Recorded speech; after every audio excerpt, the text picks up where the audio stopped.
You with Lachlan Kitchen and Neil Odger this afternoon. You can join the conversation on 0586861003. And thanks to our good friends at Hollywood Balls Live with Soccer Saturday, which is the flagship show of Hollywood Balls Live.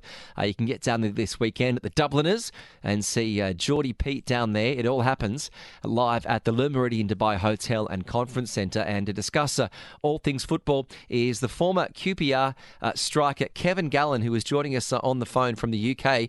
Thanks very much for joining us this afternoon, Kevin, on Talk 100.3.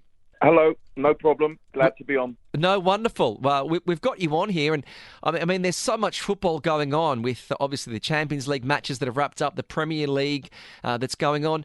Do you get a sense that with the amount of football that's going on right now, Kevin, there's a different air about this because we're looking at players under a different light, knowing that there's a mid-season World Cup happening in just over a month's time?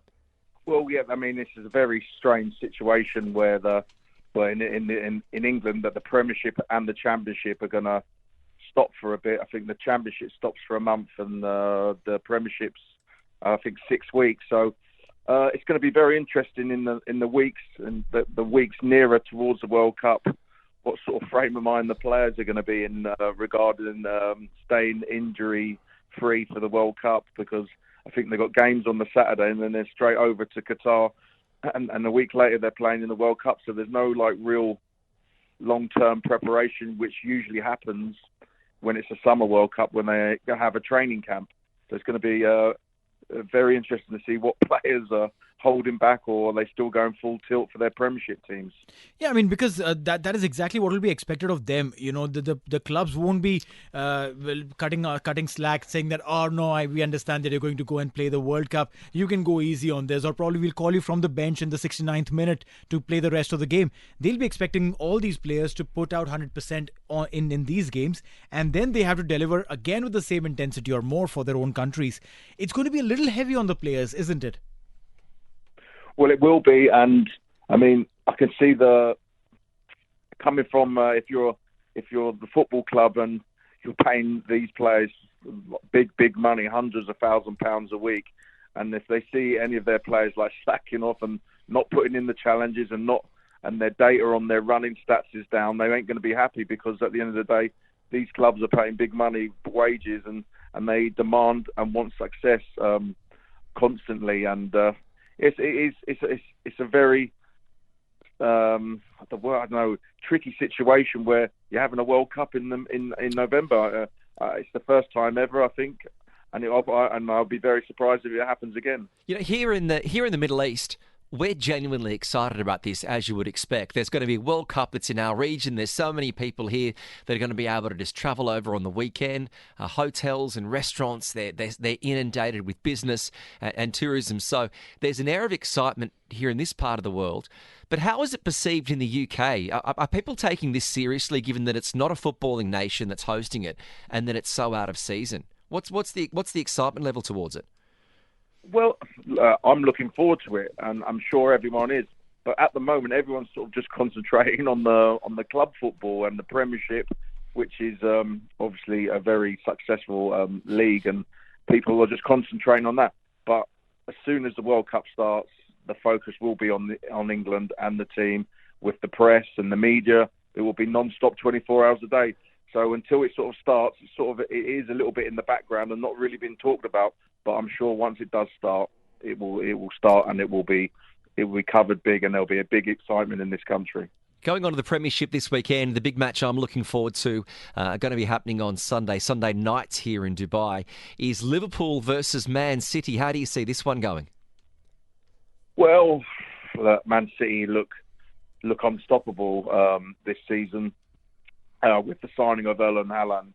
I mean, he's been the icing on the cake, the cherry on the icing. He's just an absolute machine, isn't he? And people said to me when they asked me when he signed, because I've watched a lot of German football over the last 2 years, and people asked me how would he do, and I say he will do really, really well, because not only is he a top player, but he's now playing in the best team in England, probably one of the best teams in Europe and one of the best teams in the world, and the service that he's going to get will be as good as anywhere in the world. So he's always going to be score loads of goals if he keeps injury free.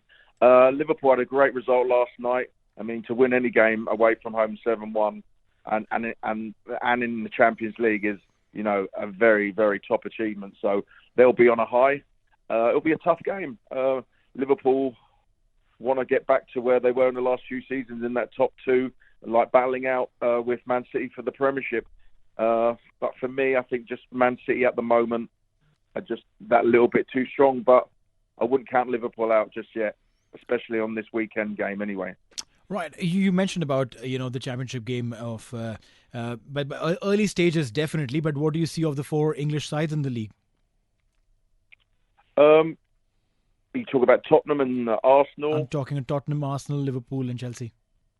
I think Man City will. Man City will win the league. I think Arsenal have improved a hell of a lot this season and look good. Whether they can sustain it, we'll find out. Right. Maybe the break for the World Cup might do them the world of good. Chelsea will come strong because they've got so many good players. Liverpool, I think, will get better, and Tottenham have got a very demanding manager. And when you have Son and Kane in your front line, you can't write them off. But for me, Man City are the standout team in the Premiership at the moment, and I expect them to win the league. Yeah, it's going to be an exciting season, I think, for Man City, especially Haaland, who I think it's a bit of a shame Norway haven't qualified for the World Cup, because it would have been great to see him, Haaland, test himself against the best. Also, to other Premier League games over the weekend, Manchester United take on Newcastle United. What would you be doing if you were coaching Man U? What would you be doing with Cristiano Ronaldo right now, and how would you be playing him? Well, Cristiano Ronaldo, as everyone knows, is in the top 3-4 players of all time, isn't he? I mean, we can all have debates. We all have our favourites. My favourite of all time is Maradona, and then maybe Messi and Ronaldo. So, but there's other players you could talk about in the past.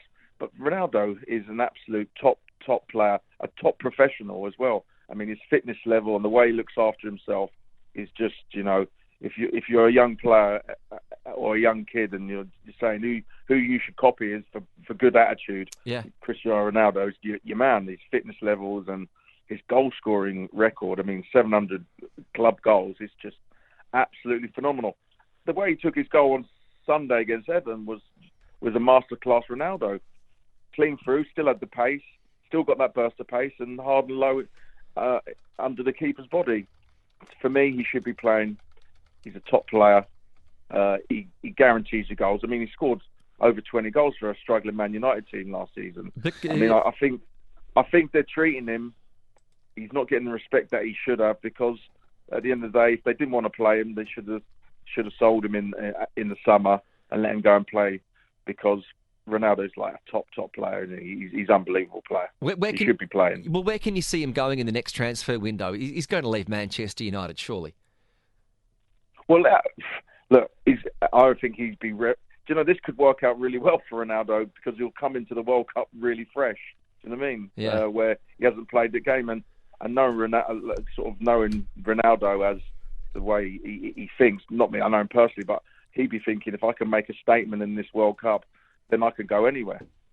That's true. Watch this space.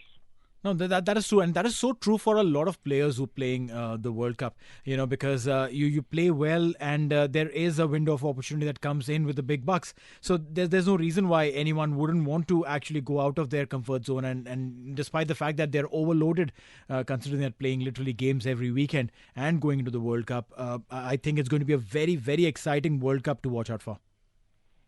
Yeah, I mean, I'm like I said before, I'm really looking forward to it. As soon as it starts, I'll be glued to the screens. And all the people I know who are football fans will be glued to the screen. World Cups are brilliant events. I mean, it's 24 hours football, 3 games in a day. I mean, it's absolutely... If you're a football fan, it's a delight. You sit there with a beer and watch football all day. It's absolutely brilliant. Well, you can't beat it. There's 4 games across some of the days.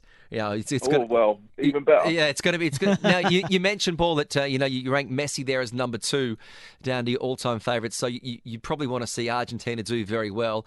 The top 3 sides, who do you think are the best 3 that are going to go into this World Cup? What are your predictions?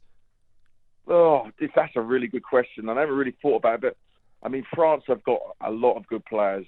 I mean, squad-wise, they're as good as anyone in the world, squad-wise. It's whether they can click. Sometimes they implode at tournaments and it doesn't go well for them. Belgium have got a really good squad, but they never seem to just get over the line. A little bit like England. England haven't been playing particularly well in the last few months, but they've still got some very good players, and they've got a decent, easy. No game's easy, but they've got an easiest group to get out of. And then you've got to go for the South American teams, Argentina and Brazil. Brazil got loads of players. Argentina got a lot of players, but they've got Messi, haven't they? And anything can happen when you've got Lionel Messi in your team. And if he's on form, you can't rule out these teams. But for me, France have got the best squad. Just be interesting whether, the heat over in Qatar. I know they're saying it's going to be, is it air-conditioned stadiums? But you'd know more than me about what the heat would be like and how the European teams can adapt. Well, it's cooling down at the moment. It's 38. So that's very cool. Yeah, it's very cool. So balcony doors are open at the moment. So we're enjoying it. Kevin, we know you're busy. We really do appreciate your time and joining us and just touching on all things football here on Talk 100.3. Thank you. Thanks for having me. No, there's our pleasure. There's the former QPR striker, Kevin Gallan, discussing everything in regards to the Championship, the Premier League, and also the World Cup, which is coming here. And don't forget, if you do want to check out the Soccer Sofa, the lead show of Hollywood Balls Live, it does film live down there at the Dubliners, which you can check out at the Le Meridian Dubai Hotel and Conference Centre. And you hear the same old names, don't you? You hear it's going to be Argentina, it could be France, notoriously slow starters in football World Cups. But either way, I think that this is going to be a World Cup like no other. It definitely would be. I mean, players primed in for the special occasion, a lot of excitement. Plus, they did another good thing about this World Cup is that the teams don't have to travel a lot between games, so that also saves a lot of travel time, gives them more rest time to the players, and because of which, again, better performance.